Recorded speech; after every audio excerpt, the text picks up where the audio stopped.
எப்படி இருதயத்தை உறுதிப்படுத்துவது, அதை குறித்து தான் சொல்லி வருகிறேன். 2 கொரிந்தியர் 5ஆம் அதிகாரத்துக்கு திருப்போம். அதற்கு சில சத்தியங்கள் மிகவும் அவசியமாய் தேவைப்படுகிறது. அதில் முதலாவது சத்தியம் என்ன? நான் புது சிருஷ்டி என்பதை குறித்த சத்தியம் இல்லையா? 5ஆம் அதிகாரம் 17ஆம் வசனம். இப்படி இருக்க ஒருவன் கிறிஸ்துவுக்குள்ள இருந்தால் அவன் புது சிருஷ்டியா இருக்கிறான், பழையவைகள் ஒளிந்து போயின, எல்லாம் புதிதாயின. யாரை பற்றி சொல்லி இருக்கிறது? உங்களை குறித்து சொல்லப்பட்டிருக்கிறது. சிலர் அப்படி இப்படி பார்க்குறாங்க, அவரை பற்றி சொல்லி இருக்குமா? பக்கத்தில் இருக்காரு, அவர் பரிசுத்தவான் மாதிரி இருக்கிறாரு, அவரை பற்றி இல்லை இல்லை, உங்களை பற்றி தாங்க. ஒருவன் கிறிஸ்துவுக்குள்ள இருந்தால், எத்தனை பேர் கிறிஸ்துவுக்குள்ள இருக்கீங்க? கிறிஸ்துவ ரட்சகராக ஏற்றுக்கொண்டிருக்கீங்களா? ஒருவன் கிறிஸ்துவுக்குள்ள இருந்தால் அவன் புது சிருஷ்டியா இருக்கிறான். எல்லாம் சொல்லுங்க, நான் புது சிருஷ்டி. என்னையா அப்படியே தான் நான் இருக்கிறேன், அதே உயரம், அதே கலரு, அதே தோற்றம், அதே இதுதான், ஒன்றும் மாறல. புது சிருஷ்டிங்கிறீங்களே, ஒன்றும் புதுசாலேயே, பழையவெல்லாம் ஒளிந்து போயின, எல்லாம் புதுதாயின்னு சொல்றீங்களே. இல்லை இல்லை, உங்க சரீரத்தை சொல்லலை, உங்க மனதை கூட சொல்லலை, உங்கள் ஆவியை சொல்லுகிறது. உள்ள இருக்கிற அந்த மனுஷனை குறித்து சொல்லப்பட்டிருக்கிறது. இந்த உள்ளான மனுஷன், அவனுக்கு ஒரு மனம், அவனுக்கு ஒரு சரீரம் கொடுக்கப்பட்டிருக்கிறது. ஆனால் அந்த மனுஷன், உள்ளான மனுஷன், ஆவி மனுஷனை பற்றி சொல்லப்பட்டிருக்கிறது. உங்களை குறித்து. நீங்கள்னா இது இல்லை, நான் இந்த சரீரம் கிடையாது. என் வீட்டை வந்து காமிச்சிட்டு இதுதான் சாம் செல்லுதர்ன்னு சொல்லாதீங்க. அது வெறும் செவருங்க, அது வெறும் கட்டடம். அதுக்குள்ள நான் இருக்கிறேன். உள்ள இருக்கிற ஆள் வந்து இந்த கட்டடத்தை காட்டிலும் முக்கியமானவர். ஆகவே நான் புது சிருஷ்டின்னு சொல்லும் போது அந்த உள்ள இருக்கிற ஆளை குறிக்கிறது. எல்லாம் சொல்லுங்க, நான் புது சிருஷ்டி. இந்த புது சிருஷ்டின்றதை பார்த்துருக்கீங்களா? வெளிப்பாட்டின்படி தான் பார்க்க முடியும், வேற வழியில பார்க்க முடியாது. வெளியில இதை பார்த்துக்கிட்டே இருக்க வேண்டியதுதான். ஆனா வெளிப்பாடு வரும்போது, வேத வசனம் நம்மை குறித்து என்ன சொல்லுகிறது என்கிற வெளிப்பாடு நமக்கு கிடைக்கும் போது, நான் உள்ளே என்னவா இருக்கிறேன் என்கிற அறிவு எனக்கு உண்டாகி விடுகிறது. நான் பழைய பாவி அல்ல. சில சொல்ல நான் பழைய பாவி. இல்லை இல்லை, பழைய பாவி இல்லை. புது பாவியும் இல்லை, பழைய பாவியும் இல்லை, தோச்செடுத்த பாவியும் இல்லை, ஞானஸ்தானம் பெற்ற பாவியும் இல்லை, மன்னிக்கப்பட்ட பாவியும் இல்லை, மீட்கப்பட்ட பாவியும் இல்லை. நீங்கள் என்ன? புது சிருஷ்டி. அதெல்லாம் விட்டுருங்க, அந்த வார்த்தைகள்லாம். ஒருத்தர் சொல்றார் மன்னிக்கப்பட்ட பாவி, இன்னொரு சொல்றார் நான் மீட்கப்பட்ட பாவி. அதெல்லாம் கிடையாது. வேத வசனத்தோட நின்றுங்க. அதோட வெளிப்பாட்டை பெற்ற மக்களாயிருங்கள். நான் பழைய பாவியும் இல்லை, அந்த பாவி இந்த பாவிலாம் கிடையாது. பாவின்ற வார்த்தையே எனக்கு பொருந்தாது. நான் புது சிருஷ்டி. ஆமென். பழையவெல்லாம் ஒளிந்து போயினா எல்லாம் புதிதாக. அது குறித்து பல காரியங்களை பார்த்து வருகிறோம். இன்னும் கொஞ்சம் பார்ப்போம் பாருங்க. புது சிருஷ்டின்னு சொன்னா இது கொஞ்சம் புரிஞ்சு என்ன நடந்தது, இந்த உள்ளான மனிதன்ல என்ன நடந்தது என்பதை குறித்து கொஞ்சம் சில விளக்கங்களை நான் கொடுக்க விரும்புகிறேன். ஏன்னா இதை நல்லா புரிந்து கொள்ளணும். ரட்சிக்கப்பட்டவர்கள் அநேகர் கிறிஸ்தவ மார்க்கத்திலிருந்து வந்தவங்களுக்கே இது விளங்குறது இல்லை பாருங்க. இன்னும் அதுலேருந்து வராதவங்களுக்கு இன்னும் எவ்வளவு இதாக இருக்கும் பாருங்க. ஆனால் எல்லாருக்கும் சொல்லுகிறேன், இதை நிச்சயமாக விளங்கிக் கொள்வது ரொம்ப அவசியம். அப்ப புது சிருஷ்டி என்றால் என்ன? சிருஷ்டிப்புன்னு எடுத்துக்கொள்வோம். மனுஷனை தேவன் சிருஷ்டித்த போது எப்படி சிருஷ்டித்தார்? மண்ணிலிருந்து எடுத்து அவனை உருவமைத்தார். அவனுடைய சரீரத்தை மண்ணிலிருந்து உருவாக்கினார். எல்லாத்தையும் சிருஷ்டிக்கும் போது சொன்னார், வெளிச்சம் உண்டாக கடவுது என்றார், மற்றதெல்லாம் உண்டாக கடவுது என்று சொன்னார். சொன்னபடியே ஆயிற்று, அது நல்லது என்று கண்டார். மனுஷனை சிருஷ்டிக்கும் போது என்ன பண்றாரு? நிறைய பேர் என்ன நினைச்சாங்க, எல்லாத்தையும் வந்து சொல்லி சிருஷ்டித்தார், வார்த்தையினால சிருஷ்டித்தார், மனுஷனை மட்டும் வெறும் மண்ணினாலே சிருஷ்டித்தார்னு. கிடையாது கிடையாது. மனுஷனுடைய சரீரத்தை மட்டும் மண்ணினாலே உண்டாக்கினார். நல்லா புரிந்து வைத்துக் கொள்ளுங்கள். நிறைய பேர் சொல்றாங்க எல்லாத்தையும் பாருங்க வார்த்தையினால் உண்டாக்குனார், மனுஷனை மட்டும் அப்படி உண்டாக்கலங்க, கையினால உண்டாக்குனார், களிமண் எடுத்து அதுல இருந்து உண்டாக்குனார் ஆக்கும் அப்படிங்கிறாங்க. கிடையாது கிடையாது. மனுஷனுடைய சரீரத்தை தான் இந்த மண்ணிலிருந்து உருவாக்கினார். மண்ணிலிருந்து ஒரு வடிவம் கொடுக்கிறார் மனுஷனுடைய சரீரத்துக்கு. ஆனால் ஜீவனற்ற சரீரமாக வடிவமைக்கப்பட்டு இருக்கிறது. இப்ப இந்த வடிவத்துக்கு உயிர் கொடுக்கணும். இந்த உயிர் கொடுத்ததுதான் சிருஷ்டிப்பு. மண்ணில இருந்து யார் வேணா வடிவு கொடுக்கலாங்க. பீச்சில் போய் பாருங்க, நிறைய பிள்ளைங்க நிறைய வடிவு கொடுத்துட்டு இருக்கிறாங்க, பெரிய உருவம் எல்லாம் பண்றாங்க மணல்ல. அது யார் வேணா கொடுக்கலாம். ஆனால் இதுக்கு உயிர் கொடுக்க முடியுமா? அங்க இருக்கிற பையனை போய் கேட்டு பாருங்க, அப்பா நல்லா ஜோரா இருக்குது, பிரமாதமா பண்ணியிருக்கிற உருவத்தை ஒன்று ஏற்படுத்திட்டு இது உயிர் கொடுப்பாங்களான்னு பாருங்க, மொழிப்பான். உயிரை கொடுக்க முடியாது. வடிவத்தை கொடுத்த தேவன், வடிவமைப்பை ஏற்படுத்தின தேவன் அவனுக்குள்ள ஜீவ சுவாசத்தை ஊதினார் என்று சொல்லப்படுகிறது. அவன் ஜீவ ஆத்துமா ஆனான், மனுஷனாயிட்டான். அவனுக்குள்ள ஊதுகிறார் ஜீவ சுவாசத்தை, அவன் ஜீவ ஆத்துமா ஆனான். இங்க சில விவரங்கள் ஒருவேளை சில நேரத்தில் பாருங்க, வேதத்துல பல இடங்களில் வேற விவரங்களை திரட்டணும். ஒரே இடத்துல விவரங்கள் கொடுக்கப்படுகிறது இல்லை. பல இடங்களில் திரட்டினாதான் அது நமக்கு கிடைக்கிறது. ஆகவே சில இடங்கள்ல இருந்தாலும் திரட்ட போறோம். இப்போ அப்ப சிருஷ்டிப்பு எப்படி? மனுஷனை முதல்ல சிருஷ்டித்தப்ப எப்படி சிருஷ்டித்தார்? மண்ணினால சரீரத்தை உண்டாக்கிட்டு இந்த ஆவியை, இந்த உள்ளான மனுஷனை, ஜீவனுள்ள இந்த மனுஷனை, இந்த சரீரத்துக்குள்ளாய் வாழ இருக்கிற அந்த மனுஷனை எப்படி உண்டாக்கினார்? அவன் எப்படி ஜீவ ஆத்மாவானான்? அவருடைய ஆவியிலிருந்து அவனை கொண்டு வருகிறார். ஆவியாய் இருக்கிற தேவன், அதாவது தன் தன் ஜாதியின்படி பிறப்பிக்கும் என்று சொன்னாரே அந்த தேவன், தன்னுடைய ஜாதியின்படி ஆவியாய் இருக்கிற தேவன் ஆவியாய் இருக்கிற மனுஷனை கொண்டு வருகிறார். அவன் மீது ஊதுகிறார். அவன் ஜீவ ஆத்மாவாக மாறுகிறான் என்று பார்க்கிறோம். வெறும் ஊதுனது மட்டுமல்ல, சிலர் நினைக்கிறாங்க எடுத்து வச்சுட்டு பலூன் ஊதுற மாதிரி ஊதிட்டு இருந்தார் ஆண்டவர். கஷ்டப்பட்டு ஊதி வாயெல்லாம் வலிச்சிருச்சுப்பா, ஊதி இந்த மனுஷனுக்குள்ள ஃபுல்லா இந்த காத்த ஊதுறதுக்குள்ள போதும் போதும் ஆயிடுச்சு அப்படின்னு நினைச்சிட்டு இருக்காங்க. கிடையாது. ஊதினார் என்று சொன்னால் சும்மா ஊதுறது மட்டுமல்ல, நான் நினைக்கிறேன் ஊதும் போதே அவர் சொல்லி இருக்க வேண்டும். ஏன் அது அப்படி நினைக்கிறேன் காமிக்கிறேன், ஆதாரங்களோடு காண்பிக்கிறேன். ஊதும் போதே வெளிச்சம் உண்டாக்கடவுது என்று சொன்ன தேவன், வார்த்தையினால் எல்லாவற்றையும் உண்டாக்குகிற தேவன், அவர் சொன்னார் சொன்னார் சொன்னார், அது அப்படியே ஆயிற்று, சொன்னபடியே ஆயிற்றுன்னு 1ஆம் அதிகாரத்தில் பலமுறை வாசிக்கிறோம். ஏன்? தேவன் எப்படி காரியங்களை செய்கிறார் என்பதை நமக்கு விளக்க பார்க்கிறது. இல்லைன்னா ஒரு தடவை சொன்னார்னு சொல்லிட்டு இத்தனையும் சொன்னார்னு ஒரே தடவை சொன்னார்னு போட்டிருக்கலாம். ஏன் 1ஆம் அதிகாரத்தில் தேவன் வெளிச்சம் உண்டாக்கடவுன்னு சொன்னார், ஆகாய விரிவு உண்டாக்கடவுன்னு சொன்னார், சூரியன் சந்திரன் நட்சத்திரம் உண்டாக்கடவுன்னு சொன்னார், இப்படி உண்டாக்கணும் சொன்னார் சொன்னார் சொன்னார்னு அத்தனை தடவை ஏன் போடணும்? தேவன் எல்லாவற்றையும் எப்படி உண்டாக்குகிறார் என்பதை நமக்கு உணர்த்துவதற்காக தான் மறுபடியும் மறுபடியும் சொன்னார் என்ற வார்த்தை உபயோகப்படுத்தப்பட்டிருக்கிறது. அப்ப தேவன் எதை சிருஷ்டித்தாலும் அதை தம்முடைய வார்த்தையினாலே தான் உண்டாக்குகிறார். நான் சொல்லுகிறேன், மனுஷனை சிருஷ்டித்த விதத்திலும் அது வித்தியாசம் அல்ல. மனுஷனையும் வார்த்தையினால தான் உண்டாக்குறார் தேவன். சரீரத்துக்கு வடிவமைப்பு கொடுக்கிறார் கையினாலே. மண்ணை எடுத்து அதன் மூலமாய் அவனுக்கு வடிவமைப்பு கொடுத்துட்டாரு. பிறகு ஊதினார்னு சொல்லப்பட்டிருக்கிறது.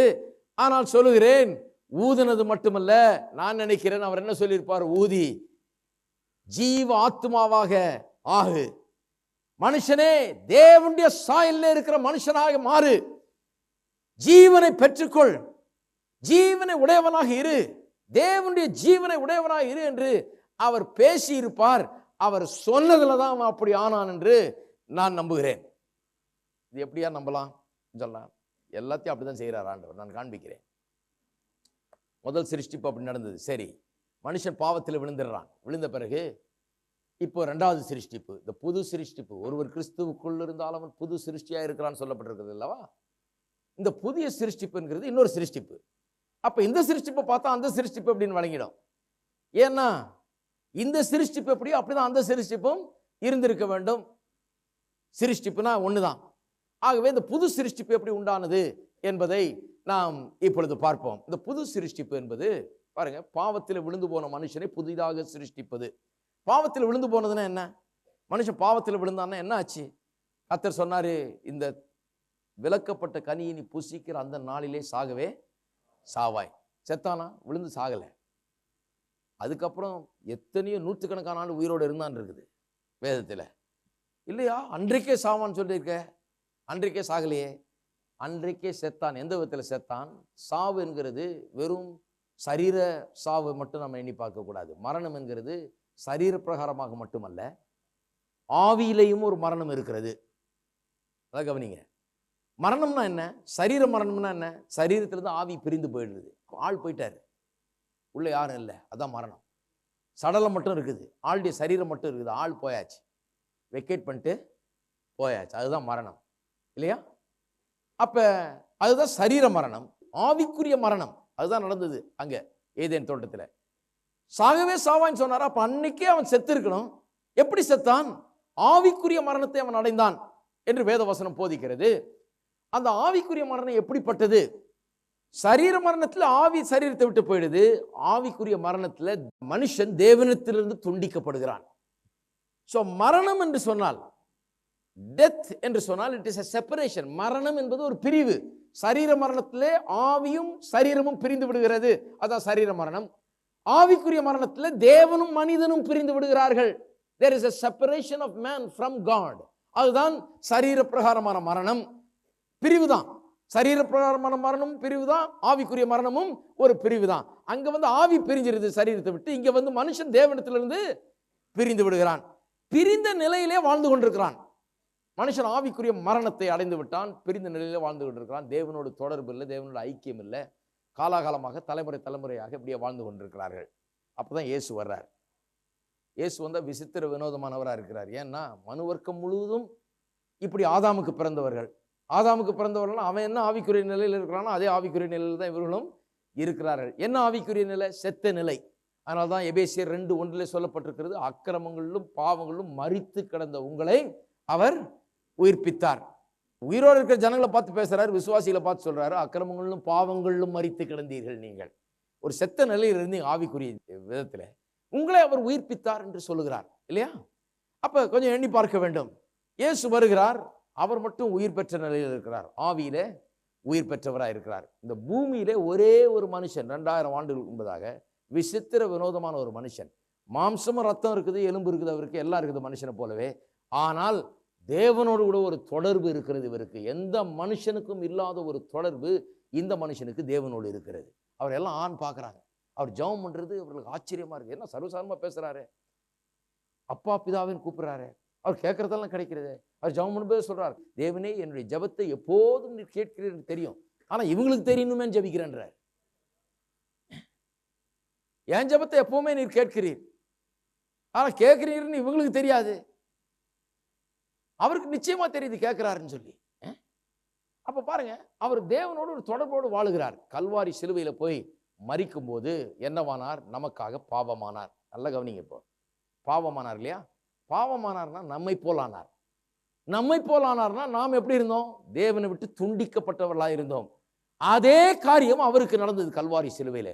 உலகத்தின் பாவத்தை எடுத்து தேவன் இயேசுவின் மீது வைத்த போது, நம்முடைய பாவங்கள் எல்லாம் எடுத்து, கடந்த தலைமுறை, நிகழ்கால தலைமுறை, வருங்கால தலைமுறை, எல்லா தலைமுறை, மனுவர்க்கம் முழுவதும், இன்றைக்கு வாழுகிறவர்கள் மட்டுமல்ல, வாழ்ந்தவர்கள், வாழ்ந்து கொண்டிருக்கிறவர்கள், வாழப் போகிறவர்கள், எல்லா மனுஷன் ஆதாம் முதல் எல்லாருடைய பாவங்களை எடுத்து தேவன் இந்த ஒரு மனுஷன் மீது வைக்கிறார். அவன் இந்த மரணம் சாதாரண மரணம் இல்லை. சிலர் சொல்றாங்க, என்னங்க அவரு ஏசு என்ன கெத்செமனேல அப்படியே அழுகுறாரு? பெரிய பெரிய தத்துவ ஞானிங்க பிளேட்டோ, சாக்ரட்டிஸ் போன்றவங்களாம் வாங்கி விஷத்தை அப்படியே குடிச்சாங்களே சந்தோஷமா, எல்லாரையும் அழாதுன்னு சொல்லிட்டு. அவங்க சும்மா செத்தாங்க ஏதோ ஒரு கொள்கைக்காக. இவர் கொள்கைக்காக சாகல, இவர் எல்லா பாவங்களையும் சுமந்து செத்தார். உலகத்தின் பாவத்தை சுமக்கிறதுனா அது மகா பெரிய ஒரு பாரம், மகா பெரிய ஒரு வேதனை. சும்மா சாகிறது இல்லை, ஏதோ ஒரு நல்ல மனுஷனா ஏதோ அடிக்கப்பட்டு செத்தார்னு கிடையாது. இவர் தேவ ஆட்டுக்குட்டியாக, மனிதனுடைய பாவத்திற்கு பலியாக, பரிகாரமாக, எல்லாருடைய பாவத்தையும் தன் மீது சுமந்தவராக, அந்த பாவத்திற்கான தேவனுடைய கோபாக்கினையும் தண்டனையும் தன் மீது ஏற்றுக்கொண்டவராக மரிக்கிறார். அதனாலதான் கெத்செமனே தோட்டத்தில் அவர் அவ்வளவு வேதனைப்படுகிறார். ஏனென்றால் எல்லாருடைய பாவம், எல்லாருடைய பாவத்திற்கான தண்டனை எல்லாம் இவர் மீது வருகிறது. ஆகவேதான் அவருக்கு சொல்லனா வேதனை சொல்றார், இந்த பாத்திரம் என்னை விட்டு நீங்க முடியுமானால் அதை செய்யுன்றாரு. அப்புறம் ஒரே நிமிஷத்துல சுதாரிச்சுக்கிறார், இல்லை நான் வந்ததே எதுக்காக நான் வந்தேன். அப்ப சொல்றாரு, ஆகிலும் என்னுடைய சித்தம் அல்ல உம்முடைய சித்தமே ஆக கடவுது. ஒரு வேத வல்லுநர் சொல்றாரு, இல்லை இல்லை இது நிச்சயமா அந்த சாவு நடக்க வேண்டுமே, நிச்சயமா நடக்கும். இது எவ்வளவு வேதனை அளிச்சாலும் சரி, இது எனக்கு எவ்வளவு கஷ்டத்தை ஏற்படுத்தினாலும் சரி, எவ்வளவு பெரிய பாவ சுமை, உலகத்தின் பாவங்கள்லாம் என் மீது வைக்கப்பட்டு சுமையை நான் சுமந்தாலும் சரி, இந்த தண்டனை நான் சகித்தே ஆக வேண்டும்.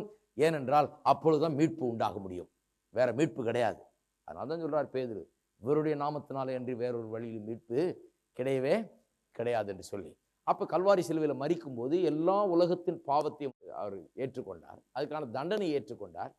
அதன் நிமித்தமாக வேதம் சொல்லுகிறது, அவர் நம்முடைய பதிலாளாக, நமக்கு பதிலாக அவர் மரித்தார். as our substitute என்று சொல்லப்பட்டிருக்கிறது. நமக்காக சொன்னா நான் மரிக்க வேண்டியதாங்க, நான் தான் பாவி, நான் மரிக்க வேண்டியது.